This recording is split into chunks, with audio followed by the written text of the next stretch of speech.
ومن أحسن قولا ممن دعا إلى الله وعمل صالحا وقال إنني من المسلمين। সমস্ত তারিফ গুণগান প্রশংসা সে মহান রব্বুল আলামিনের জন্য, যার অশেষ কৃপায় আমরা নিজেদের সমস্ত রকমের কাজকর্মকে উপেক্ষা করে সালাতুল জুমা আদায় করার জন্য মসজিদে সমবেত হতে সক্ষম হয়েছি। আলহামদুলিল্লাহ। দরুদ ও শান্তির ধারা বর্ষিত হোক সর্বশ্রেষ্ঠ মানব সর্বশ্রেষ্ঠ রাসূল মুহাম্মদুর রাসূলুল্লাহ সাল্লাল্লাহু আলাইহি ওয়াসাল্লামের উপর। আল্লাহুম্মা সাল্লি আলাইহি আল্লাহুম্মা বারিক আলাইহি আল্লাহুম্মা আমিন। সম্মানিত শ্রোতামণ্ডলী, এর আগে আমরা ধারাবাহিকভাবে শিরক সম্পর্কে আলোচনা করে আসছি। শিরক শব্দের অর্থ, শিরকের ভয়াবহতা এবং তার প্রকারভেদ, যে সমস্ত বিষয়ে আমরা আলোচনা করেছি।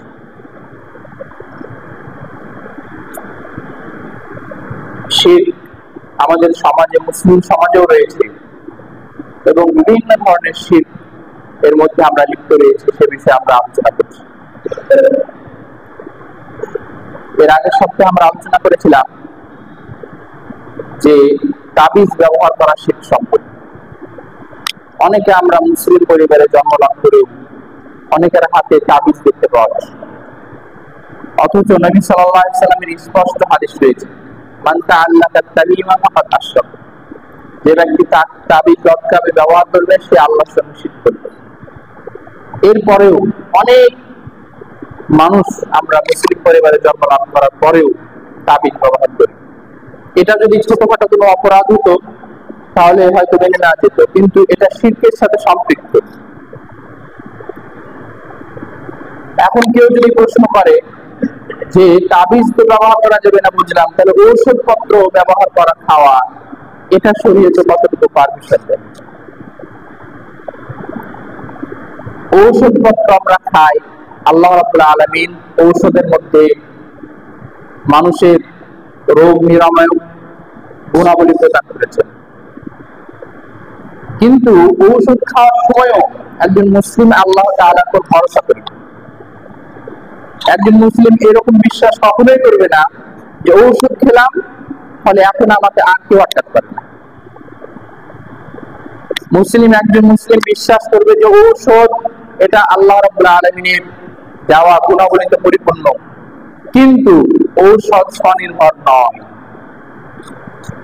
ঔষধ আল্লাহ তাআলার সঙ্গে প্রতিদ্বন্দ্বিতা করতে পারে না।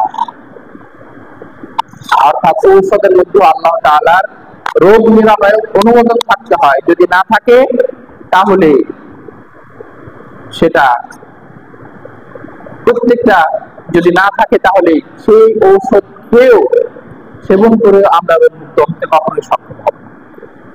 এই জন্য ঔষধ ব্যবহার করার ক্ষেত্রে মুসলিমদের বিশ্বাস রাখতে হবে যে এর মাধ্যমে আল্লাহ তাআলা আমাকে শিফা দান করবেন। এর মানে এই নয় যে ঔষধের নিজস্ব ক্ষমতা রয়েছে, এরকম বিশ্বাস করলে এটা এক ধরনের শিরক হবে। ফলে মুসলিমদের বিশ্বাস সবসময় স্বচ্ছ রাখতে হবে যাতে করে শিরকের কোনো অনুপ্রবেশ না ঘটে। আজকে আমরা যে বিষয়ে আলোচনা করবো সেটি হচ্ছে, আমাদের সমাজে বিশেষভাবে কিছু সম্প্রদায় রয়েছে যারা একটা বিরাট বড় বিভ্রান্ত এবং শিরকের মধ্যে লিপ্ত। সেটা হচ্ছে ওসিলার নামে পীর ধরা। এটা এক ধরনের শিরক। অনেক মানুষ মনে করে যে আল্লাহ তাআলা সরাসরি কোনো সাধারণ মানুষের কথা শোনেন না, ফলে কোনো একজন বিশেষ ব্যক্তিকে ধরতে হয়, তার মাধ্যমে আল্লাহ তাআলার কাছে পৌঁছাতে হয়। তিনি যদি না থাকেন তাহলে আমাদের কথা আল্লাহ তাআলা সরাসরি শুনবেন না। এই ধরনের বিভ্রান্ত ধারণা কিন্তু শিরক এবং ঈমান নষ্ট হওয়ার একটা কারণ। কারণ ঈমান নষ্ট হওয়ার যে কারণগুলি আছে তার মধ্যে একটি হলো মান জাআলা বাইনাহু ওয়া বাইনাল্লাহি ওয়াসাইদ, কেউ তার মধ্যে এবং আল্লাহ তাআলার মধ্যে অন্য একজনকে মধ্যস্থ করলো, ওয়াসিলা করলো। তাদেরকে যখন বলা হয় যে এটা অপরাধ, তখন তারা কোরআনের একটা আয়াত উপস্থাপন করে। আল্লাহ তাআলা বলছেন, ইয়া আইয়ুহাল্লাযীনা আমানু তাকুল্লাহা ওয়াবতাগু ইলাইহিল ওয়াসিলা, অর্থাৎ হে মুমিনরা তোমরা আল্লাহ তাআলাকে ভয় করো এবং ওয়াসিলা তালাশ করো, ওয়াসিলা গ্রহণ করো। তখন তারা বলে এই তো কোরআনে রয়েছে ওয়াসিলা গ্রহণ করার কথা, তাহলে আমরা পীর ধরি, পীরের মাধ্যমে আল্লাহ তাআলা পীরকে আমাদের মাধ্যম বানাই, তাহলে এটা অপরাধ কোথায়? কিন্তু এই আয়াতের ব্যাখ্যা, ওয়াসিলা শব্দের ব্যাখ্যা যদি আমরা জানি, এই ওয়াসিলা শব্দের ব্যাখ্যা সাহাবায়ে কেরাম, তাবেঈনে কেরাম তারাও কিন্তু করে গেছেন। ইবনে আব্বাস রাদিয়াল্লাহু আনহু রাইসুল মুফাসসিরিন, একজন মুফাসসির সাহাবী, তিনি বলছেন আল ওয়াসিলাতু আই আল কুরবাত, ওয়াসিলা মানে হচ্ছে নৈকট্যতা লাভ, নৈকট্য লাভ। ওয়াসিলা মানে হচ্ছে নৈকট্য লাভ, ওয়াসিলা মানে নিকট হওয়া। ফাকালা ফাকাদা রাহিমাহুল্লাহ তিনি বলছেন আল ওয়াসিলাতু আই তাকাররাবু ইলাইহি বিতাআতিহি ওয়াল আমালু বিমা ইয়ারদিহি। ওয়াসিলা হলো মানে হচ্ছে যে তোমরা তোমাদের আনুগত্যের মাধ্যমে কি করো, আল্লাহ তাআলার নৈকট্য অর্জন করো, এবং ওয়াল আমালু বিমা ইয়ারদিহি, ওই সমস্ত আমলের মাধ্যমে যে আমল আল্লাহ তাআলা পছন্দ করেন। তাহলে ওয়াসিলা বলা হচ্ছে যে ওয়াসিলা মানে হচ্ছে মাধ্যম, শাব্দিক অর্থ, কিন্তু এখানে কোরআন এবং হাদিস অনুযায়ী যে ওয়াসিলা বোঝা যাচ্ছে সেটা হচ্ছে এমন আমল, এমন সৎ আমল সেটাকে মানুষ ওয়াসিলা বানাতে পারে। সে প্রকারভেদ সম্পর্কে আমরা আলোচনা করব। এটা হলো ওয়াসিলার এক প্রকার অর্থ। আর এক প্রকার অর্থ আছে, সেটা হচ্ছে ওয়াসিলা একটা স্থানের নাম। জান্নাতের সবচেয়ে সম্মানিত, সবচেয়ে সুউচ্চ একটা স্থানের নাম হলো ওয়াসিলা। এজন্য আমরা যখন আজান শেষ হয়ে একটা দোয়া পাঠ করি, আল্লাহুম্মা রাব্বা হাযিহি দাওয়াতি তাম্মা ওয়াস সালাতিল কায়িমা আতি মুহাম্মাদান আল ওয়াসিলাতা ওয়াল ফাদিলা, এখানে ওয়াসিলা শব্দটা রয়েছে। এই দোয়াটার মানে কি? এই দোয়ার মানে হচ্ছে আল্লাহুম্মা রাব্বা হাযিহি দাওয়াতি তাম্মা, অর্থাৎ হে আল্লাহ এই যে পরিপূর্ণ আহ্বান, আজানের কথা বলা হচ্ছে, ওয়াস সালাতিল কায়িমা, এবং এই যে প্রতিষ্ঠিত সালাত, যে সালাত এই আজানের মাধ্যমে অনুষ্ঠিত হবে, সেটা কি করো। তারপর বলা হচ্ছে যে আতি মুহাম্মাদান, যে আপনি মুহাম্মদ সাল্লাল্লাহু আলাইহি ওয়াসাল্লামকে প্রদান করুন। আমরা বলছি দোয়ার মধ্যে আল্লাহ তাআলাকে যে আপনি মুহাম্মদ সাল্লাল্লাহু আলাইহি ওয়াসাল্লামকে প্রদান করুন কি আল ওয়াসিলাতা, ওয়াসিলা। ওয়াসিলা এমন একটা স্থান যে একজনের ভাগ্যে সেটা আল্লাহ তাআলা রেখেছেন। তো নবী সাল্লাল্লাহু আলাইহি ওয়াসাল্লাম নিজেই বলেছেন যে সালু আল ওয়াসিলাতা, তোমরা আমার জন্য ওয়াসিলা কামনা করো, যে এই একজন লোক যাতে করে আমি হতে পারি। ওয়াসিলা মানে একটা জান্নাতের একটা সর্বোচ্চ স্থান, যেটা ওয়াসিলা বলা হয়েছে, একটা জায়গাকে বলা হয়েছে। এখানে যদি ওয়াসিলা মানে আমরা করে দিই যে কোনো মাধ্যম, কোনো পীর, কোনো বুজুর্গ, তাহলে আমরা বলতে চাচ্ছি মুহাম্মদ সাল্লাল্লাহু আলাইহি ওয়াসাল্লামকে কোনো একটা পীর ধরিয়ে দিন, তাই বলতে চাচ্ছি দোয়ার মাধ্যমে। ওয়াসিলা আসলে এই অর্থ আসলে ভুল অর্থ। ওয়াসিলা আমরা করতে পারি আমাদের আমলের মাধ্যমে করতে পারি, কোন ভালো আমলকে আল্লাহ তাআলার সামনে উপস্থাপন করতে পারি এবং তার মাধ্যমে আমরা নাজাত কামনা করতে পারি।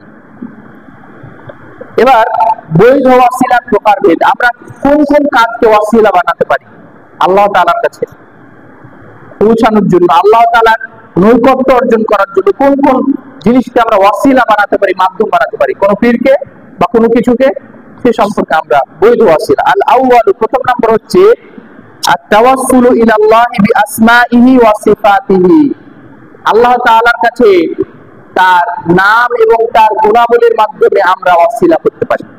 অর্থাৎ আমরা আল্লাহ তাআলার কাছে নৈকট্য অর্জন করতে যাচ্ছি, তাহলে তার নাম এবং তার গুণাবলীর মাধ্যমে আমরা দোয়া করতে পারি।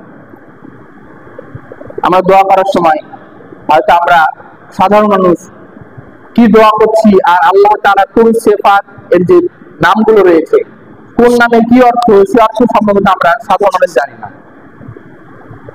যেমন ধরেন আপনি আল্লাহ তাআলার কাছে পাপের জন্য ক্ষমা চাইবেন, তাহলে কি বলবেন? তাহলে বলবেন ইয়া রহমান, ইয়া রহিম, ইয়া গফুর, ইয়া হালিম এর মানে কি? হে অত্যন্ত দয়ালু। তারপর কি বলবেন? ইয়া গফুর অর্থাৎ হে অত্যন্ত ক্ষমাশীল। ইয়া গফফার এটার মানেও চাই অত্যন্ত ক্ষমাশীল। ইয়া হালিম মানে সহনশীল। এই নামগুলো দিয়ে আপনি কি করতে পারেন? দোয়া করতে পারেন। আপনি আল্লাহ তাআলার কাছে এই নামগুলো দিয়ে, আল্লাহ তাআলার গুণবাচক নাম দিয়ে কি করতে পারেন? দোয়া করতে পারেন। এই নামগুলোকে ওয়াসিলা বানাতে পারেন আল্লাহ তাআলার কাছে পৌঁছানোর জন্য। এই জন্য আল্লাহ তাআলা কোরআনের মধ্যে বলেছেন, ওয়ালিল্লাহিল আসমাউল হুসনা ফাদউহু বিহা, অর্থাৎ আল্লাহ তাআলার রয়েছে অসংখ্য নাম, তোমরা কি করো? সেই নামগুলো কি করো?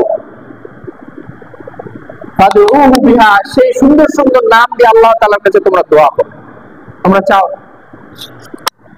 তাহলে এক নম্বর এর অর্থ হচ্ছে যে আমরা আল্লাহ তাআলার গুণবাচক নামগুলো দিয়ে নামগুলোকে ওয়াসিলা বানাতে পারি, মাধ্যম বানাতে পারি দোয়া করার ক্ষেত্রে, কিন্তু কোনো ব্যক্তিকে, কোনো লোককে আমরা ওয়াসিলা বা মাধ্যম বানাতে পারি না। আসানি দ্বিতীয় নম্বর হচ্ছে আত-তাওয়াসসুলু ইলাল্লাহি বিল আমাল আস-সালিহা, অর্থাৎ আল্লাহ তাআলার কাছে কোনো ভালো কর্মকে ওয়াসিলা বানাতে পারি। আপনার জীবনে ঘটে যাওয়া কোনো সুন্দর কাজ, যেটা কেবলমাত্র আল্লাহ তাআলাকে সন্তুষ্ট করার জন্য আপনি করেছেন, সেই সমস্ত কাজকে আপনি ওয়াসিলা বানাতে পারেন দোয়া করার ক্ষেত্রে। যেমন এখানে আল্লাহ তাআলা নিজে শিখিয়ে দিয়েছেন, قال الله تعالى ربنا إننا آمنا। একজন মুমিন বলবেন, দোয়া চাওয়ার সময় বলবেন, কি বলবেন? যে রব্বানা, হে আমাদের প্রতিপালক, ইন্নানা আমান্না, হে আল্লাহ আমরা ঈমান এনেছি, ফাগফির লানা যুনুবানা, আমাদের পাপগুলিকে আপনি ক্ষমা করে দিন। তাহলে আপনি আপনার পাপ ক্ষমা চাওয়ার জন্য আল্লাহ তাআলার কাছে দোয়া করছেন, কিন্তু তার আগে একটা শব্দ ব্যবহার করেছেন, বাক্য ব্যবহার করেছেন। সে বাক্যটা কি? ইন্নানা আমান্না। এর মানে কি? হে আল্লাহ আমরা ঈমান এনেছি। ঈমান আনয়ন করাটা একটা বড় আমল। তাহলে এই যে আপনি দোয়া করছেন আল্লাহ তাআলার কাছে, কি বলে? যে আমরা ঈমান আনয়ন করেছি। এই যে সৎ আমল, ঈমান আনয়ন করা, এটাকে আপনি ওয়াসিলা বানালেন। এর মাধ্যমে আপনি আল্লাহ তাআলার কাছে দোয়া করছেন যে হে আল্লাহ, আমি তোমাকে সন্তুষ্ট করার জন্য তোমার উপর বিশ্বাস স্থাপন করেছি, এটা একটা আমল। তো আল্লাহ তাআলা এইভাবে শিখিয়ে দিয়েছেন, রব্বানা ইন্নানা আমান্না ফাগফির লানা যুনুবানা ওয়া কিনা আযাবান নার। ফলে আপনি আমাদেরকে জাহান্নামের আযাব থেকে রক্ষা করুন। এই ব্যাপারে একটা প্রসিদ্ধ ঘটনা রয়েছে আমলকে ওয়াসিলা বানানোর ক্ষেত্রে। কিসসাতু সালাসাতি রাহতিন মিন ক্বাবলিকুম, নবী সাল্লাল্লাহু আলাইহি ওয়াসাল্লাম, বুখারীতে হাদিসটি রয়েছে, তিনজন লোকের একটা বড় ঘটনা বর্ণনা করেছেন নবী সাল্লাল্লাহু আলাইহি ওয়াসাল্লাম।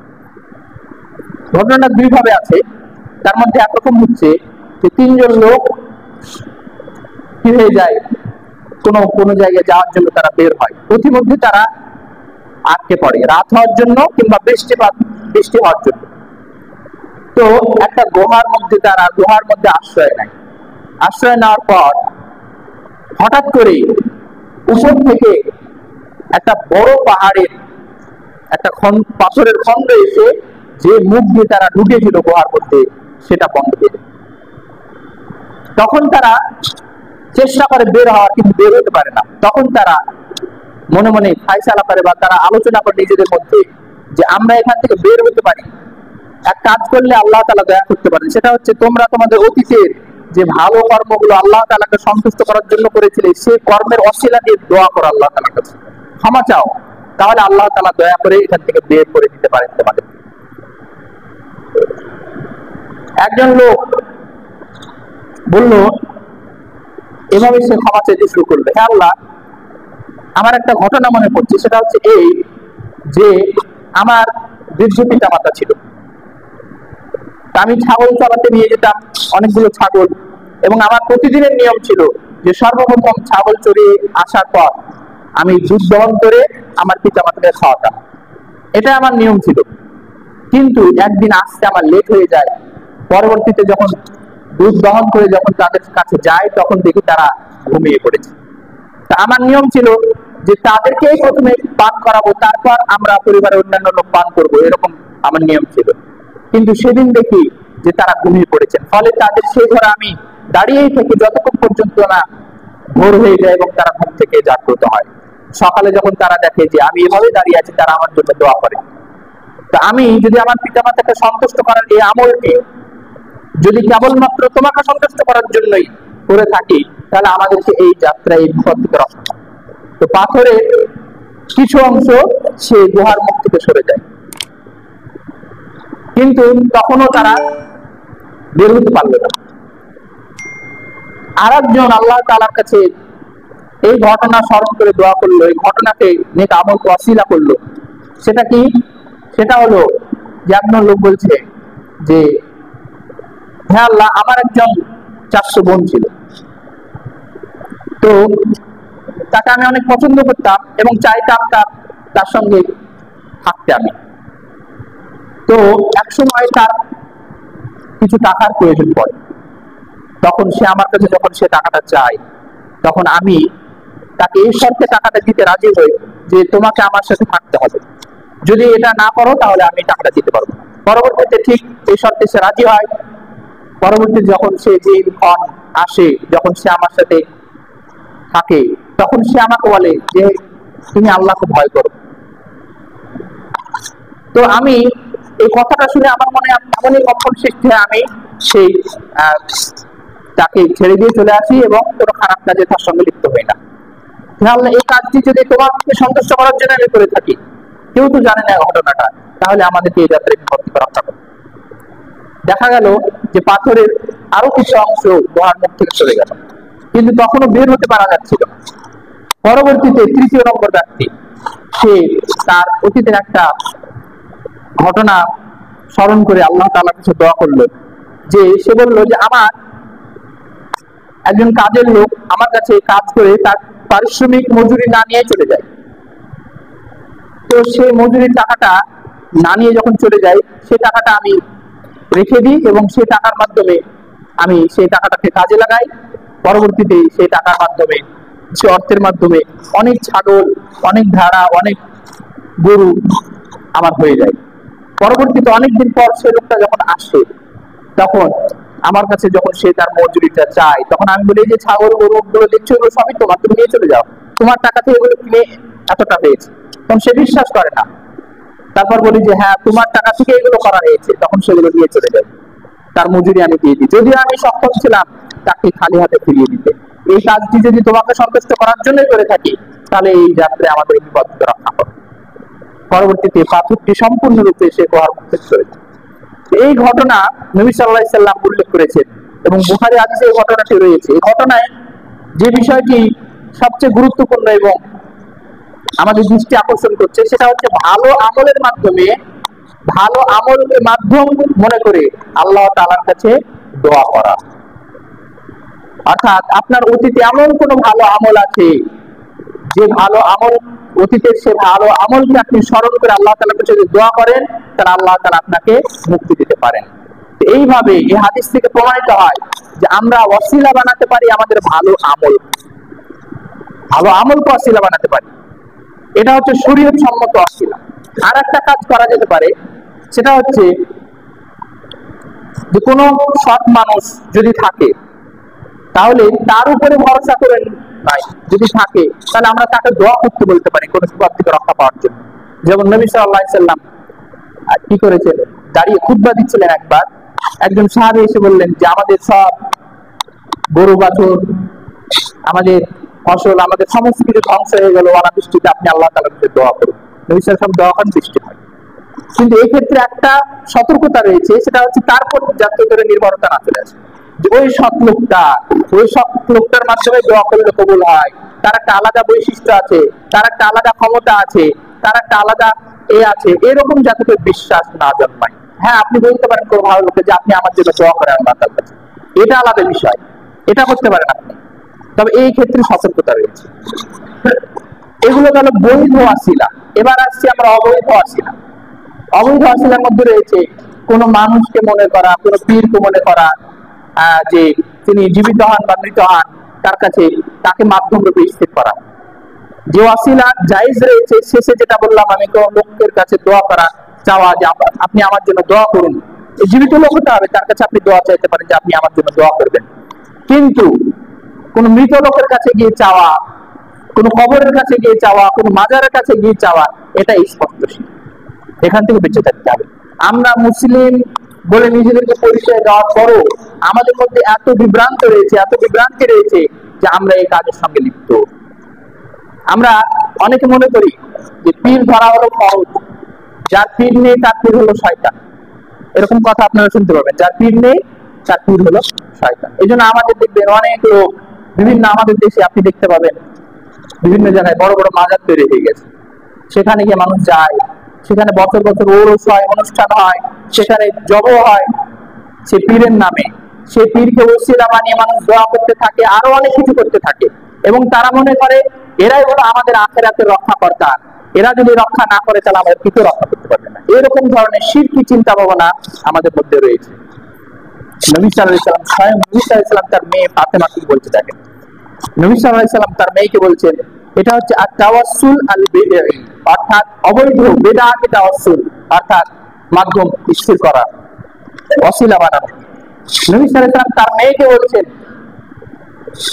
যে ইয়া ফাতেমা, হে ফাতেমা, কি আনকিজি নাফসাকি, তুমি তোমার নিজেকে রক্ষা করো মিনান নার, জাহান্নাম থেকে। হে ফাতেমা, তুমি তোমার নিজেকে জাহান্নামের আগুন থেকে রক্ষা করো, এবং সালিনি মা শি'তি মিন মালি, অর্থাৎ আমার সম্পদ থেকে যদি পৃথিবীতে কোনো জিনিস চাওয়ার দরকার থাকে তোমার, তাহলে পৃথিবীতে আমার কাছে চেয়ে নাও, পৃথিবীতে আমার কাছে কি করো, চেয়ে নাও। ফা ইন্নী লা উগনি আনকি মিনাল্লাহি শাইআন, আখিরাতে যদি তোমার আমলের দুর্বলতা থাকে, আমি মুহাম্মদ তোমার কোনো উপকার আসবে না। যদি মুহাম্মদ সাল্লাল্লাহু আলাইহি ওয়াসাল্লাম, অনেকে বলতে পারেন মুহাম্মদ সাল্লাল্লাহু আলাইহি ওয়াসাল্লাম শাফায়াত করবেন কাদের, কাফের মুশরিকদের করবেন না মুসলিমদের করবেন? পাপী মুসলিমদের শাফায়াত করবেন মুহাম্মদ সাল্লাল্লাহু আলাইহি ওয়াসাল্লাম, মুশরিকদের করবেন না। মুশরিকদের করলে তার চাচার জন্য করতেন, তার পিতার জন্য করতেন, তার মাতার জন্য করতেন, না করতে পারবেন না। কাদের জন্য করবেন? পাপী মুসলিম যাদের শিরক নেই, শিরকবিহীন অবস্থায় অন্যান্য পাপ হয়েছে, সেটা ছোট হোক বড় হোক, এরকম পাপ যদি তার হয়ে থাকে, তাহলে তার জন্য আল্লাহ তাআলা মুহাম্মদ সাল্লাল্লাহু আলাইহি ওয়াসাল্লামকে সুপারিশ করার পারমিশন দিবেন। নবী সাল্লাল্লাহু আলাইহি ওয়াসাল্লাম সিজদায় পড়ে যাবে, আল্লাহ তাআলা বলবেন ইয়া মুহাম্মদ ইরফা রাসাক, হে মুহাম্মদ তুমি তোমার মাথা তোলো এবং চাও, তুমি যা চাইবে তোমাকে দেওয়া হবে। কিন্তু সে যা চাইবে দেওয়া হবে, এই কথার মধ্যে সীমাবদ্ধতা থাকবে। সেটা হচ্ছে তুমি কেবলমাত্র মুসলিমদের জন্যই সুপারিশ করতে পারবে, মুশরিকদের জন্য চাইতে পারবে না।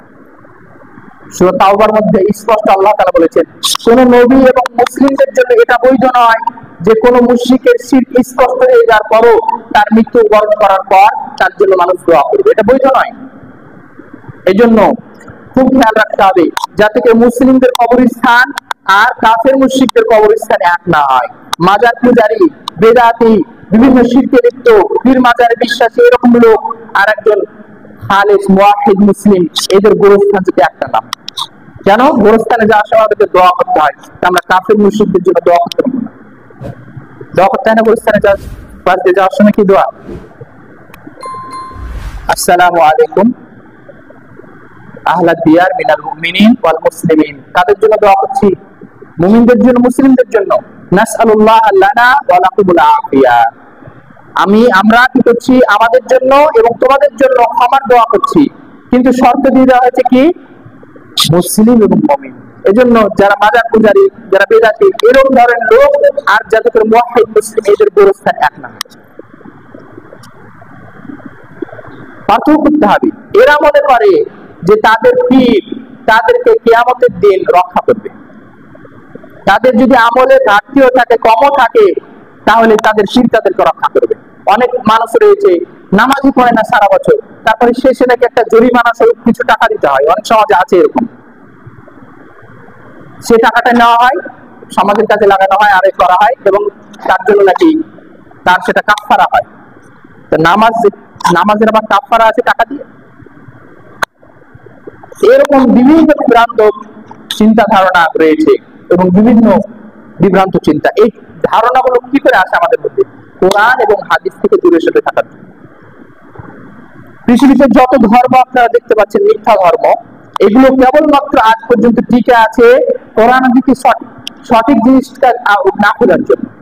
আপনি যখন সঠিক জিনিস বিষয়টাকে অনুসন্ধান করতে শুরু করবেন, যে অনুসন্ধান করবে সে সঠিক পথ আল্লাহ তাআলা তাকে দান করবে।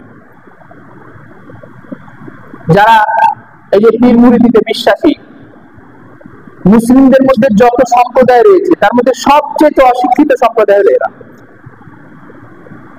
এর কারণ আপনারা নিজেরাই দেখবেন, কোরআন এবং হাদিস সম্পর্কে এত নগণ্য জ্ঞান তাদের রয়েছে, আপনি অবাক হয়ে যাবেন।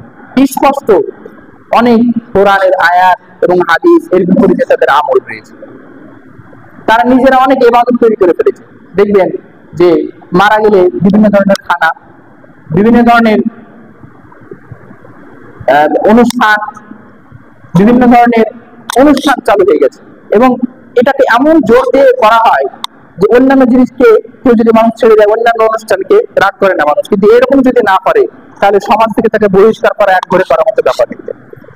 তাদের কথা হচ্ছে যে তোমার ছেলের বিয়ে হলো, খাওয়ালে না, ঠিক আছে। তোমার ছেলে চাকরি পেলো, একটা অনুষ্ঠান করে লোকেদেরকে দাওয়াত দিয়ে খাওয়ালে না, এটাও মেনে নেওয়া যায়। কিন্তু তোমার আব্বু মারা গেছে, তোমার আম্মু মারা গেছে, এত সুখের একটা খবর, তাদের এই মৃত্যুতে তুমি খানা করলে না, এটা মেনে নেওয়া যায়? কখনোই মেনে নেওয়া যায় না। এরকম একটা সমাজ আমরা গঠন করেছি এবং কবর কেন্দ্রিক আমাদের ধর্ম চিন্তা ভাবনা। এর আগের সপ্তাহে আমি খুতবাতে বলেছিলাম, অনেক মানুষ আছে হজ করতে যায় বা মক্কা মদিনা যাওয়ার আশা রাখে, কি কারণে জানেন? মুহাম্মদ সাল্লাল্লাহু আলাইহি ওয়াসাল্লামের সেখানে কবর আছে, সেটা জিয়ারত করতে যায়। কেউ যদি মুহাম্মদ সাল্লাল্লাহু আলাইহি ওয়াসাল্লামের কবর জিয়ারত করার জন্য অত দূর যায়, তাহলে সেটা কখনোই শরীয়ত সম্মত হবে না। হজের যে আরকানগুলি আছে, রুকুনগুলি রয়েছে, সেগুলো মক্কার সাথে সম্পর্কিত। কেউ যদি মদিনা নাও যায় তাহলে তার হজ হয়ে যাবে। তো বিভিন্ন ধরনের খারাপ চিন্তা ভাবনা রয়েছে। তার মধ্যে একটা হচ্ছে যে পীর, তিনি আমাদেরকে আখিরাতে রক্ষা করবেন, তিনি আমাদেরকে আখিরাতে বাঁচাবেন। অথচ স্পষ্ট হাদিস, যে হাদিসে নবী সাল্লাল্লাহু আলাইহি ওয়াসাল্লাম তার মেয়েকে বলছেন যে হে ফাতেমা, পৃথিবীতে কোনো জিনিস যদি চাওয়ার থাকে আমার কাছে চেয়ে নাও, আখিরাতে তোমার আমি আমল যদি তোমার নিজস্ব ভালো না থাকে, আমি কোনো কিছু তোমার সহযোগিতা করতে পারবো না। এর অনেক দলিল রয়েছে। নবী সাল্লাল্লাহু আলাইহি ওয়াসাল্লামের কত পরিচিত লোক, কত আত্মীয়, তার আপন চাচা, আরো পিতা মাতা, তারা মুশরিক হওয়ার কারণে মুহাম্মদ সাল্লাল্লাহু আলাইহি ওয়াসাল্লাম তাদের জন্য দোয়া করেন এবং দোয়া করতে পারবেন না, তাদেরকেও তিনি রক্ষা করতে পারবেন না। ইনসাফ, ইসলাম যে ইনসাফ শিখাচ্ছে আপনাকে, দেখেন একজন গোলাম বেলাল, একটা গোলাম, তারপরেও তার সম্মান রয়েছে তার ঈমানের কারণে। আল্লাহ তাআলার ইনসাফ দেখলে আপনি অবাক হয়ে যাবেন যে একজন তুচ্ছ নগণ্য সমাজ যাকে পাত্তা দেন, এরকম লোক যদি মুমিন হয় তো আখিরাতে তার মূল্য রয়েছে, দুনিয়াতেও তার মূল্য রয়েছে আল্লাহ তাআলার কাছে। কিন্তু যদি ধনী হয় তারপরেও আখিরাতে কোনো মূল্য নেই। আল্লাহ তাআলার ইনসাফ, এত ইনসাফ আপনি অন্য কোথাও দেখতে পাবেন। এই জন্য মুহাম্মদ সাল্লাল্লাহু আলাইহি ওয়াসাল্লামের পিতা মাতা, তারপরও তারা যে মুশরিক অবস্থায় মৃত্যুবরণ করেছেন, ফলে অন্যান্য মুশরিকদের যে অবস্থা, মুহাম্মদ সাল্লাল্লাহু আলাইহি ওয়াসাল্লামের পিতা মাতারও সেই অবস্থা। অনেকে কথাটা হজম করতে পারেন না, মিথ্যা কথা প্রচার আছে, মিথ্যা কথা ছড়ানো হয়েছে এই বিষয়ে। মুহাম্মদ সাল্লাল্লাহু আলাইহি ওয়াসাল্লামের পিতা মাতা জান্নাত। নবী সাল্লাল্লাহু আলাইহি ওয়াসাল্লামের কাছে একটা লোক আসলো, হাদিসের অর্থ বলছেন, এবং এসে জিজ্ঞেস করলো, ইয়া রাসূলুল্লাহ, আমার পিতা কোথায় রয়েছে এখন? তখন তাকে জানিয়ে দেওয়া হলো মুহাম্মদ সাল্লাল্লাহু আলাইহি ওয়াসাল্লামকে যে তার পিতা এখন জাহান্নামে রয়েছে। তখন তিনি নিরাশ হয়ে চলে যাচ্ছেন, তখন তাকে ডাকলেন, বলছে আবি ওয়া আবুকা ফিন্নার, তুমি নিরাশ হয়ে চলে যাচ্ছ, তবে শুনে রাখো আমার পিতা আর তোমার পিতা দুজনেই জাহান্নামে। নবী সাল্লাল্লাহু আলাইহি ওয়াসাল্লাম তার মাতার জন্য ক্ষমা চাইবেন, তার জন্য আল্লাহ তাআলার কাছে পারমিশন চাইলেন যে আল্লাহ, আমি আমার মায়ের জন্য দোয়া করতে চাই। নবী সাল্লাল্লাহু আলাইহি ওয়াসাল্লাম বললেন, না, তুমি তোমার মায়ের জন্য দোয়া করতে পারবেন না, কারণ তিনি মুশরিক অবস্থায় মৃত্যুবরণ করেছেন। তুমি তোমার মায়ের গোরস্থান বা যেখানে তিনি দাফন হয়েছেন সেই জায়গাটা যেতে পারো, দর্শন করতে পারো, তুমি দোয়া করতে পারো। এই জন্য শিরক এরকম ভয়াবহ একটা জিনিস, আর এই শিরক বিভিন্ন ভাবে আমাদের সমাজে চালু আছে। আমরা শিক্ষিত মানুষ, সচেতন মানুষ, যদি আমরা এই বিষয়ে সচেতন না হই, তাহলে আখিরাতে আফসোস করা ছাড়া আমাদের কোনো উপায় থাকবে না। এই জন্য সকল মুসল্লিদের প্রতি আহ্বান আমাদের যে আসুন কোরআন এবং সুন্নাহ ভালো করে যাচাই করে পড়ি। আপনি যদি বলেন আমার সাথে তর্ক করতে আসেন এই বিষয়ে যে এটা আপনি কি বললেন, এই তর্ক করার আগে কোরআন হাদিসটা একবার পড়ে। কারণ পিতামাতা মাধ্যমে যে দিন পাওয়া যায় সেটা সঠিকও হতে পারে, ভুলও হতে পারে। যদি পিতামাতার মাধ্যমে দিন পাওয়া যায় সেটাই সঠিক হয়, জন্ম থেকে দেখে আসছে ওটাই যদি সঠিক হয়, তাহলে হিন্দুরাও তাদের পারিবারিক ভাবে যে ধর্ম পেয়েছে সেটাও সঠিক তাদের কাছে, খ্রিস্টানরা পারিবারিক ভাবে যে ধর্ম পেয়েছে সেটাও সঠিক তাদের কাছে, তাহলে সেটা কি সঠিক হবে? নবী সাল্লাল্লাহু আলাইহি ওয়াসাল্লাম বলছেন কুল্লু মাউলুদিন ইউলাদু আলাল ফিতরা, অর্থাৎ প্রত্যেক সন্তান এই দ্বীনে ইসলামের ফিতরা যে রয়েছে তারপর জন্মগ্রহণ করে। ফাআবাওয়াহু ইউহাউদানি আও ইউনাসসিরানি আও আইয়ুমাজ্জিসানি, তার পিতার মাতা তাকে ইহুদি বানায়, খ্রিস্টান বানায় এবং অগ্নিপূজক বানায়। এর অর্থ হচ্ছে পরিবারের যে ধর্ম থাকে সেই ধর্ম তারা পালন করতে শুরু করে। আল্লাহ তাআলা কোরআনে স্পষ্ট বলেছেন ওয়া ইযা কিলা লাহুম ইত্তাবিউ মা আনজালাল্লাহ, যখন তাদেরকে বলা হয় যে আল্লাহ তাআলার কোরআনে যা আছে সেদিকে এসে আল্লাহ তাআলা যা নাযিল করেছেন তা মেনে চলো, তখন তারা বলে যে আমরা তো পিতামাতাকে এই রাস্তায় পাইনি, পিতামাতা তো মাজার পূজারী ছিল, ফলে আমরাও মাজার পূজা করবো, পিতামাতা তো মাজারে গিয়ে জবাই করার লোক ছিল, আমরাও সেখানে গিয়ে তাই করবো। তাহলে পিতামাতার অজুহাত দিয়ে দোহাই দিয়ে বাঁচা যাবে না, আপনাকে নিজে চর্চা করতে হবে। যাই হোক, আল্লাহ তাআলার কাছে পরিশেষে দোয়া করি এই বিভিন্ন ধরনের শিরক, যে শিরক আমাদের সমাজে রয়েছে এই থেকে আল্লাহ তাআলা যাতে করে আমাদেরকে রক্ষা করেন এবং সকলেই যাতে করে শিরক মুক্ত জীবনযাপন আমরা করতে সক্ষম হই। আল্লাহ